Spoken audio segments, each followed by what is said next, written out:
하나님 말씀은 골로새서 1장입니다. 골로새서 1장 1절부터 2절까지 말씀 같이 보겠습니다.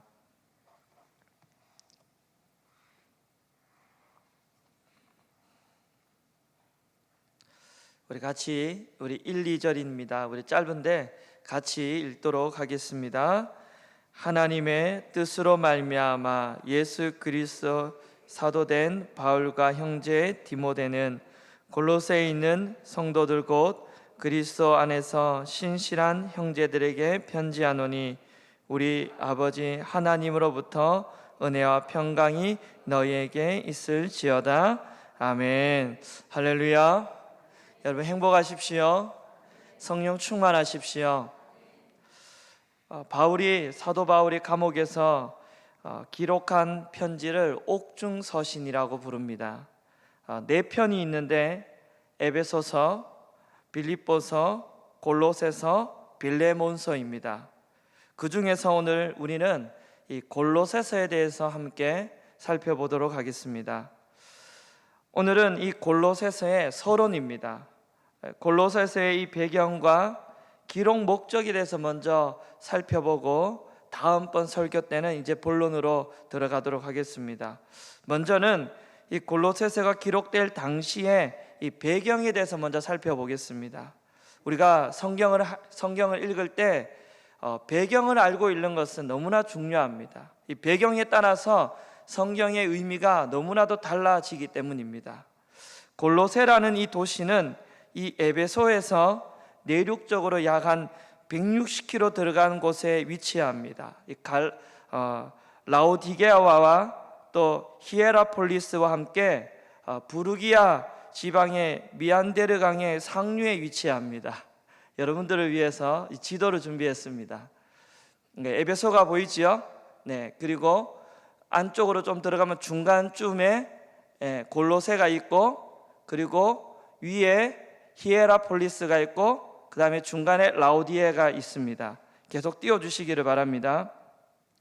골로새는 냉천수와 또 그 위에 있는 히에라폴리스의 온천수는 중간에 만나서 미지근한 물이 됩니다. 그래서 라오디게아로 흘러 들어갑니다. 이 냉천수는 식수로 사용할 수 있습니다. 온천수, 따뜻한 물은 이 치료에 좋지만 이 냉수와 온수가 만나면 미지근한 물이 되는데 이 물은 쓸모없는 물이 됩니다. 그래서 요한계시록 3장 15절입니다. 우리 같이 한번 읽어볼까요? 그래서 이렇게 말씀합니다. 라오디게아 교회를 향해서 이렇게 이야기합니다. 시작. 내가 내 행위를 아노니 내가 차지도 아니하고 뜨겁지도 아니하는도다. 내가 차든지 뜨겁든지 하기를 원하노라. 이 말씀의 배경이 바로 여기서 비롯된 것입니다. 골로새는 차가운 물, 히에라폴리스는 뜨거운 물. 그런데 이 물이 만나니까 미지근한 물. 그래서 예수님이 계시록에서 이렇게 라오디게아 교회를 향해 책망하고 있는 것입니다. 골로새 교회는 누가 세웠느냐? 바울이 직접 세운 것이 아니라 바울의 동력자였던 에바브로가 세웠습니다. 골로새 교인들 중에 상당수 사람들은 이 바울의 얼굴을 직접 보지 못했습니다. 에바브라는 골로새 교회뿐만이 아니라 라오디게아와 히에라폴리스 교회를 위하여서도 일을 하였습니다. 바울이 골로새를 비롯해서 옥중서신이라고 불리는 이 편지를 기록한 시기를 보면 보통 주후 61년에서 62년 정도를 보고 있습니다. 이해하기 쉽게 사도행전 마지막 장에 이 사도 바울이 로마 감옥에 갇히는 장면이 나옵니다. 바로 그때 기록한 성경이 바로 골로새 그리고 나머지 옥중서신입니다. 사도행전 마지막 구절의 말씀 우리 같이 한번 읽어보겠습니다. 시작. 하나님의 나라를 전파하며 주 예수 그리스도에 관한 모든 것을 담대하게 거침없이 가르치더라. 바로 지금 바울이 로마 감옥에 갇혀 있지만 그곳에서도 복음을 증거하며 예수 그리스도에 관한 이 진리를 가르친 일을 쉬지 않고 가르치고 있습니다. 이 시기에 골로새서를 기록하였고 나머지 옥중서신을 같이 기록한 것입니다. 한 가지 더 이 주목할 것은 이 골로새서와 함께 기록된 또 하나의 서신인데 바로 빌레몬서입니다. 골로새서와 빌레몬서는 같은 시기 동시에 기록된 성경입니다. 이 빌레몬서는 주인에게로부터 도망쳐 나온 오네시모라는 이 노예를 사랑으로 용서하라는 바울의 겉면이 담긴 편지입니다. 이 편지를 받은 사람은 누구냐? 오네시모의 주인이었던 빌레몬이라는 사람입니다. 이 빌레몬이라는 사람은 어디에 살았느냐 하면 바로 골로새라는 도시에 살았고 골로새 교회의 아주 영적인 지도자에 위치한 사람입니다. 노예 오네시모를 용서하기 위하여 바울은 골로새 교회에 있는 빌레몬에게 빌레몬서를 편지를 기록하였고 동시에 골로새 교회의 성도들에게 신앙을 전하기 위하여 골로새서와 빌레몬서를 함께 써서 두 서신을 같이 보내게 됩니다. 이 골로새 교회에 이 골로새 도시가 교회가 세워지기까지는 아주 하나님의 놀라운 섭리가 있습니다.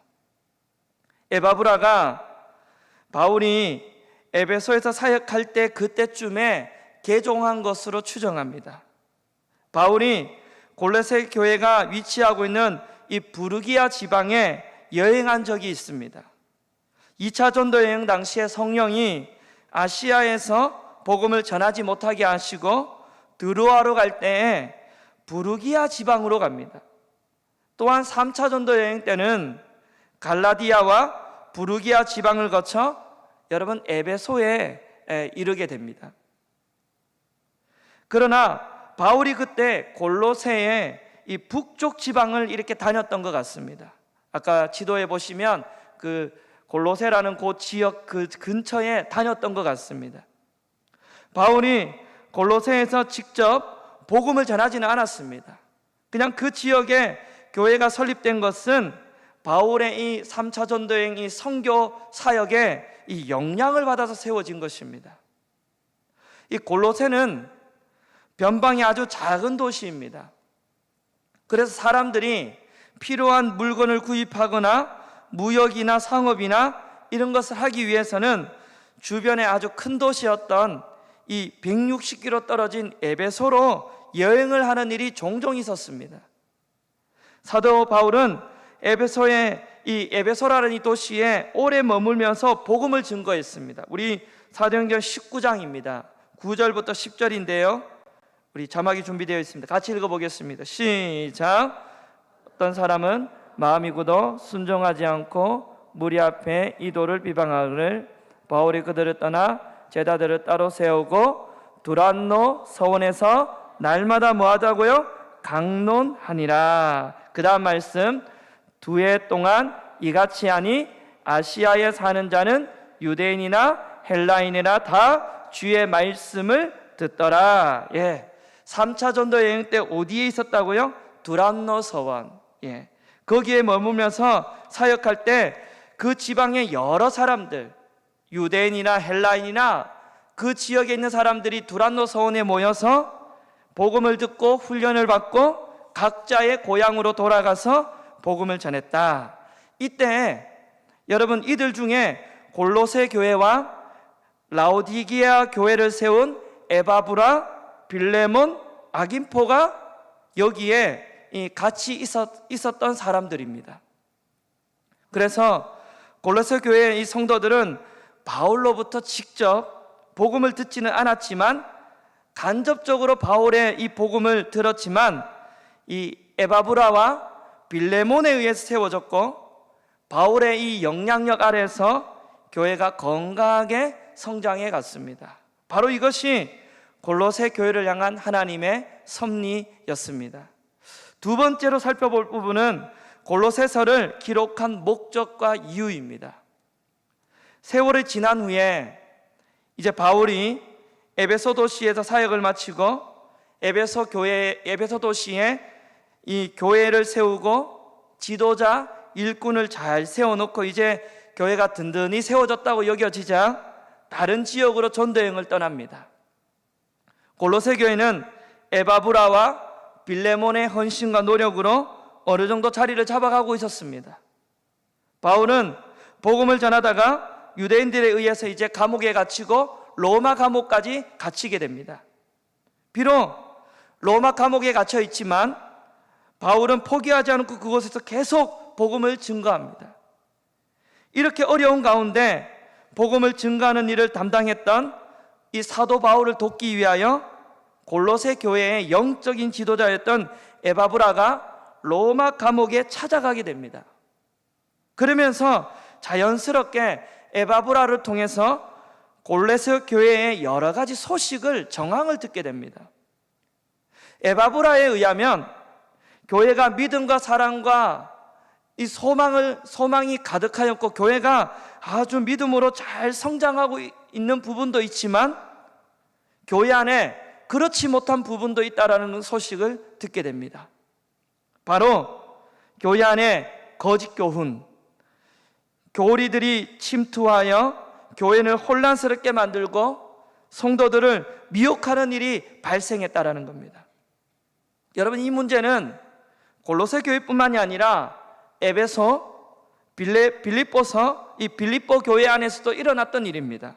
거짓 교사, 이단들의 교리들이 들어와서 교회와 성도들을 혼란스럽게 하는 겁니다.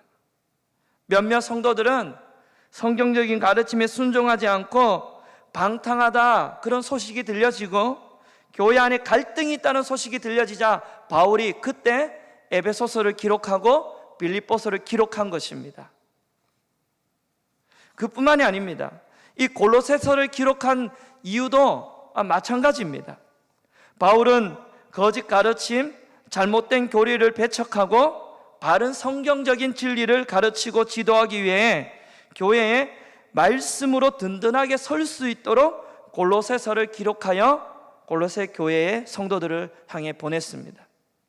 신약 성경에 보시면 베드로 전후서, 디도서도 보면 이단과 거짓 교리입니다. 잘못된 가르침, 이것을 어떻게 대처해야 되는지에 대해서 말씀합니다. 사실 여러분, 요즘 성경을 여러분들이 많이 읽고 있지 않습니까? 신약 성경을 대부분을 보시면 이단, 거짓 교리에 대한 문제, 성경의 가르침을 왜곡시키는 이 문제를 항상 다루고 있습니다. 거짓 교리와 가르침에 대한 교훈에는 신학적이고 교리적으로 아주 딱딱한 말씀입니다. 많은 성도들이 딱딱한 말씀을 싫어합니다. 그런데 바울이 기록한 이 편지를 보면 신학적이고 교리적인 내용과 실천적인 내용이 아주 균형 있게 기록한 것을 보게 됩니다. 바울이 기록한 이 서신서에는 아주 특징이 있는데 전반부는 교리와 신학입니다. 교리적이고 신학적인 내용.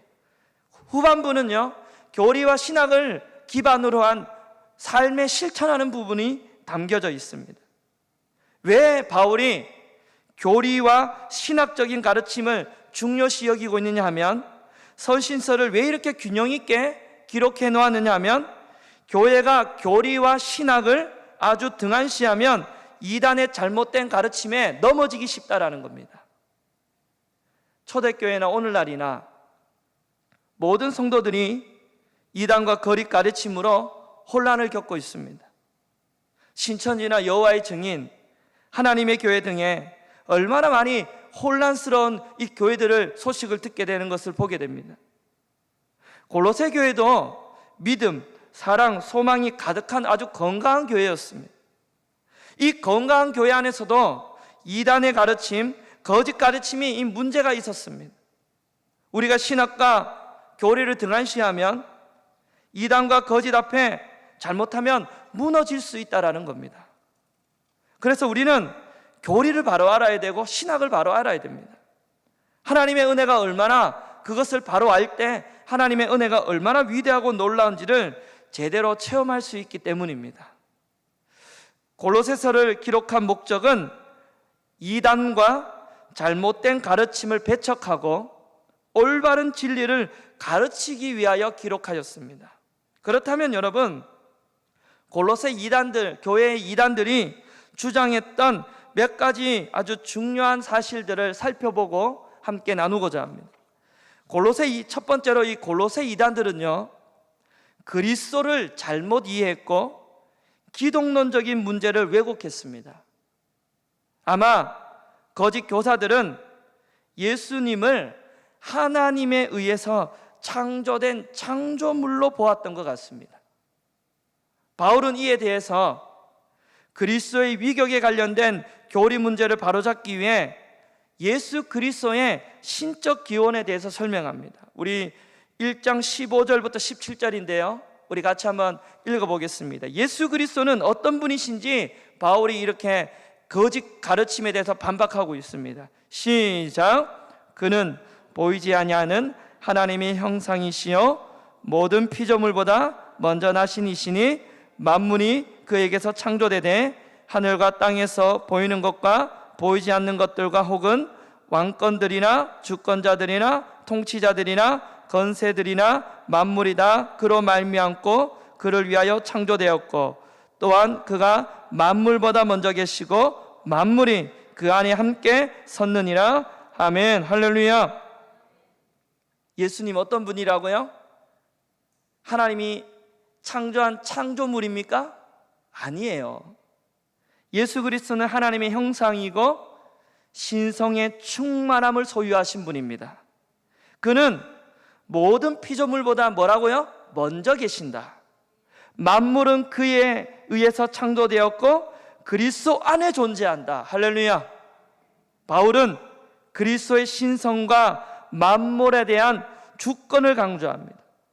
그리고 예수 그리스도의 육체적인 죽음에 대해서 설명합니다. 우리 18절 같이 읽겠습니다. 시작. 그는 몸의 교회인 머리시나 그가 근본이시요 죽은 자들 가운데 먼저 나신이시니 이는 친히 만물의 으뜸이 되려 하심이요. 그리스도는 교회의 뭐라고요? 머리다. 교회는 그의 몸이다. 맞죠? 20절 보겠습니다. 20절 읽겠습니다. 시작. 그의 십자가의 피로 화평을 이루사 만물 곧 땅에 있는 것들이나 하늘에 있는 것들이 다 그로 말미암아 자기와 화목하게 되기를 기뻐하심이라. 그는 어떤 분이라고요? 십자가의 피로 만물을 화목하게 하셨다. 할렐루야. 그리스도의 죽음은 하나님과 인간을 화목하게 할 뿐만 아니라 더 나아가 하나님과 만물을 뭐라고요? 화목하게 하시는 분이다. 예수님은 하나님이 창조한 피조물이 아니에요. 그는 피조물보다 먼저 계신 분이에요. 할렐루야. 만물의 창조주십니다. 교회의 머리십니다. 십자가의 피로 말미암아 하나님과 우리 인간을 화목하게 하시고 하나님과 만물을 화목하게 하신 분이 예수 그리스도십니다. 아멘입니까? 두 번째입니다. 골로새 교회 이단들은 천사들을 숭배하는 사상이 있었습니다. 왜 천사들을 숭배하게 되었는지는 정확하게 모릅니다. 그러나 유대 전통에서 천사는 하나님을 대신하여 인간에게 율법을 수여하는 중보자로 이해했습니다. 아마 어떤 유대주의자들이 천사의 중보적인 기능을 발전시켜서 천사를 숭배의 대상으로 삼았습니다. 바울은 단순하고 아주 명료하게 천사 숭배에 빠지지 말라고 권면합니다. 그리스도에 대한 기독론의 오해가 이러한 천사 숭배와 관련이 있습니다. 천사는 하나님을 대신하는 영적인 존재이지만 그리스도는 육체를 가진 한 인간에 불과하다고 생각을 했던지 아니면 반대로 육체성을 부인하면서 그리스도를 천사와 같은 영적인 존재로 간주했습니다. 여러분께 질문합니다. 예수님이 육체를 가진 인간에 불과합니까? 천사와 같은 존재입니까? 이것이 골로새 교회 이단들이 가르쳤던 진리였습니다. 여러분 잘 분별이 되시지요? 바울은 육체로 오신 예수가 바로 하나님이다. 할렐루야. 이 사실이 분명해야 됩니다. 하나님의 모든 신성의 충만함을 소유하신 분이다.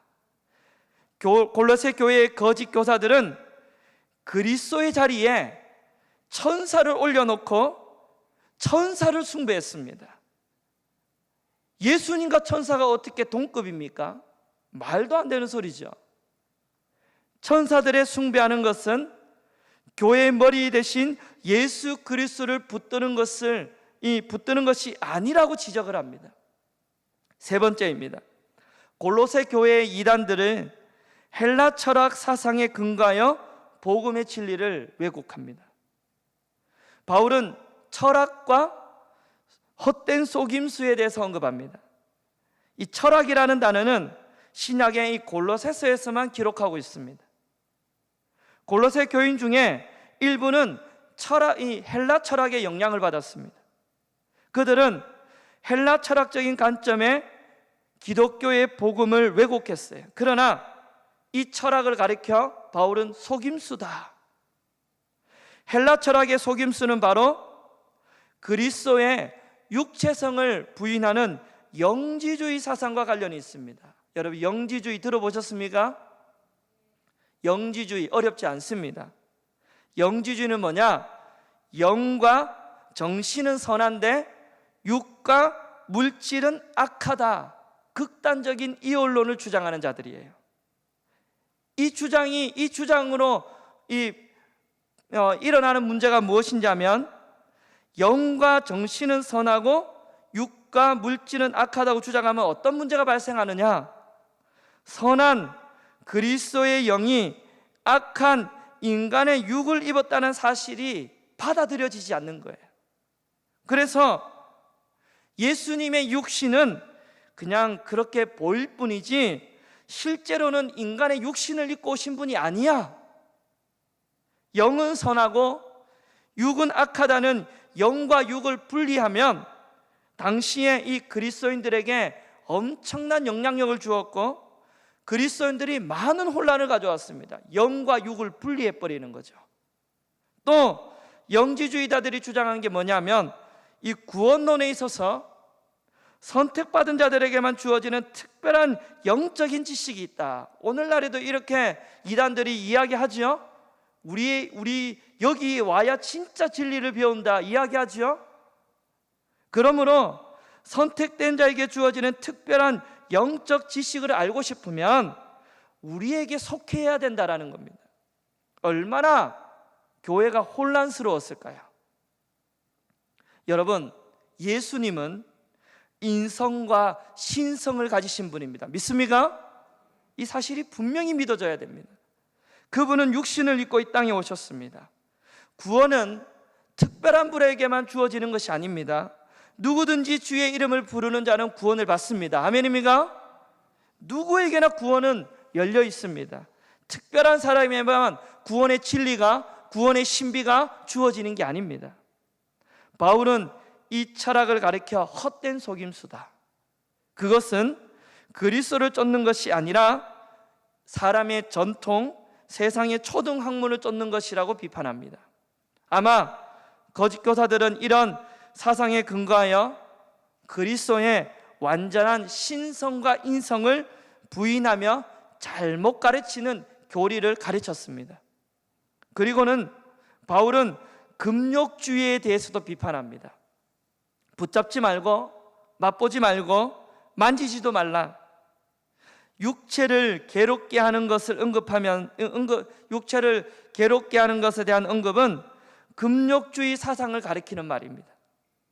몸을 힘들게 하는 금욕주의는 육체의 소욕을 금지하는데 몸을 힘들게 하는 이것이 참 경건이다.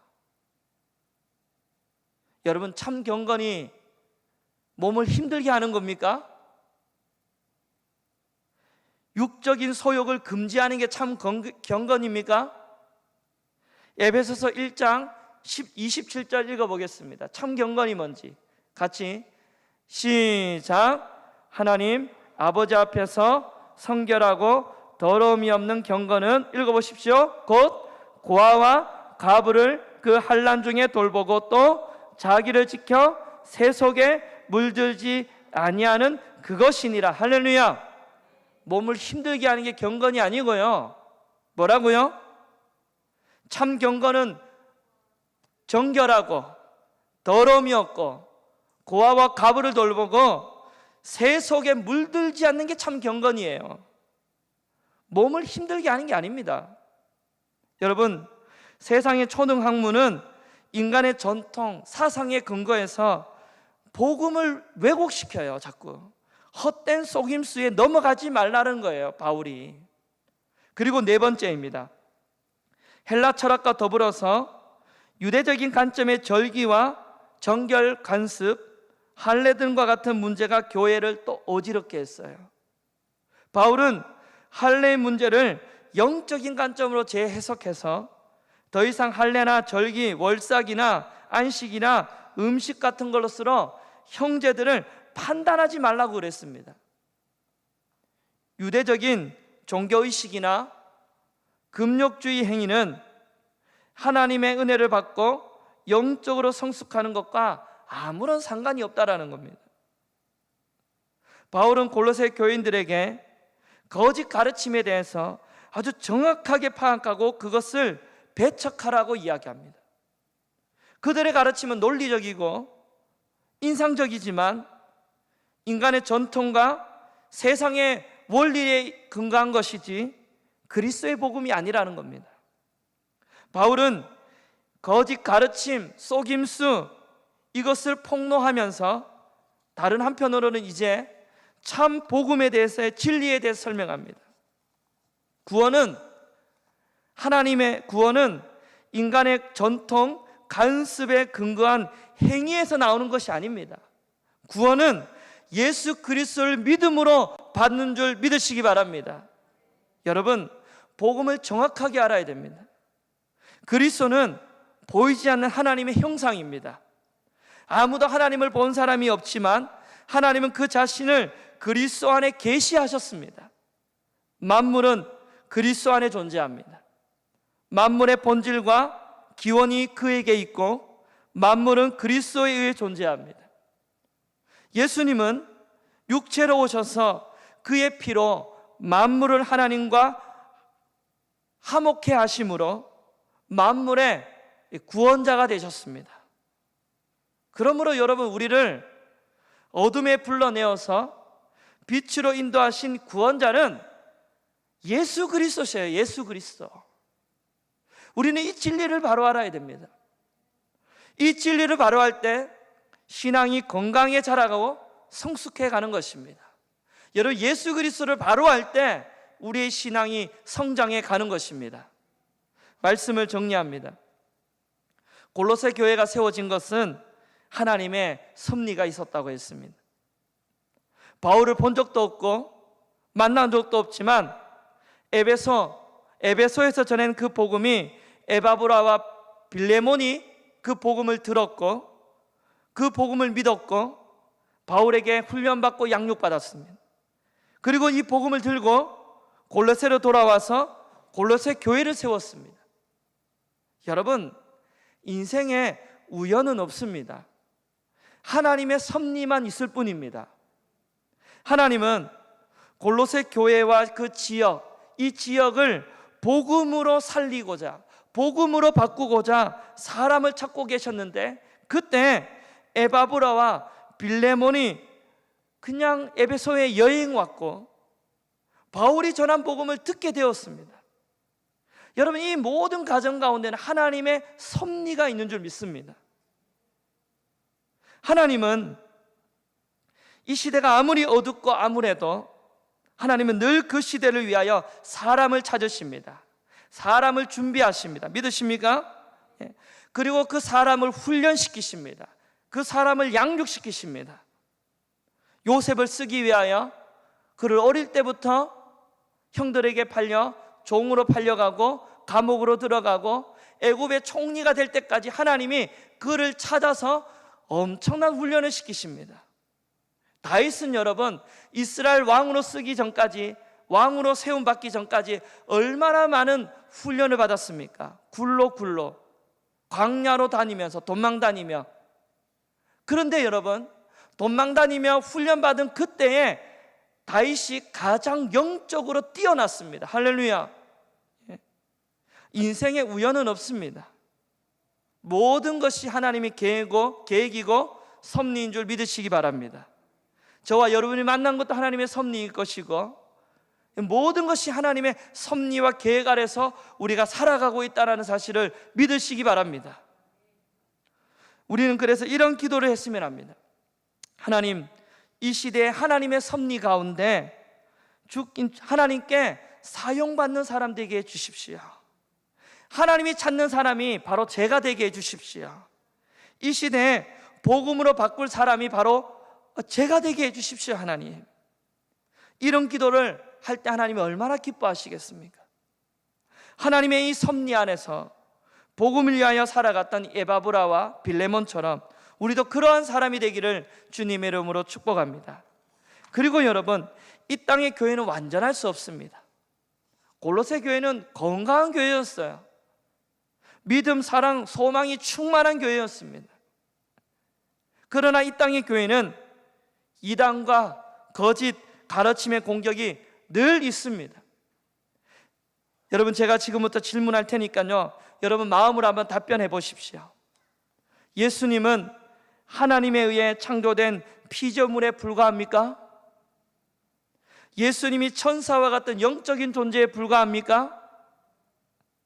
예수님은 신성만 가지고 계시지 실제로 육체는 가진 분이 아니십니까? 몸을 괴롭게 하고 금지하는 것이 참 경건입니까? 전부 아닙니다. 교리는 딱딱하고 어렵다고 등한시하면 큰일 납니다. 반드시 알아야 됩니다. 진리를 반드시 알아야 됩니다. 이단과 거짓 가르침에 무너지지 않으려면 반드시 말씀을 배워야 합니다. 성경을 사랑해야 합니다. 신비적이고 황홀한 것을 쫓아서는 안 되는 것입니다. 눈에 보이는 것 따라가지 마시고 말씀이 여러분 삶의 중심이 되시기를 축복합니다. 말씀 쫓아 살으셔야 돼요. 말씀 붙드셔야 합니다. 그래야 신앙도 건강해지고 교회가 건강하게 세워지는 줄 믿습니다. 여러분, 말씀 사랑하십시오. 말씀을 사모하십시오. 말씀을 배우는데 열정을 쏟으십시오. 그런 말씀을 사랑하는 여러분 되시기를 주님의 이름으로 간절히 축복합니다. 우리 시간에 같이 기도하겠습니다. 여러분, 앞으로 골로새서를 살펴볼 것인데요, 저는 골로새서를 통해서 예수 그리스도가 충만하게 드러나기를 소망합니다. 여러분, 예수 그리스도가 드러났으면 좋겠어요. 예수님이 우리의 구원자이십니다. 우리 인생에 우연은 없습니다. 여러분, 하나님의 섭리예요. 모든 게 하나님의 섭리예요. 하나님의 계획 아래 있고 하나님이 우리 인생을 주관하고 계시고 계획하고 계십니다. 저와 여러분은 하나님의 섭리 아래 있습니다. 여러분, 이것을 분별할 줄 알아야 되는 줄 믿습니다. 사랑하는 여러분, 말씀을 사랑하고 말씀을 사모해야 이 시대를 분별할 줄 압니다. 거짓과 헛된 속임수에 넘어지지 않으려면 말씀이 내 안에 충만해야 돼요. 말씀 사모해야 돼요. 진리를 잘 사수하셔야 돼요. 주님, 하나님 말씀을 사모함으로 이 시대를 잘 분별하며 살아가는 하나님 사람 되게 해달라고 이 시간에 우리 주여 한번 부르고 오늘 말씀 기억하며 우리 기도하겠습니다. 주여, 하나님 아버지 감사합니다. 주님, 모든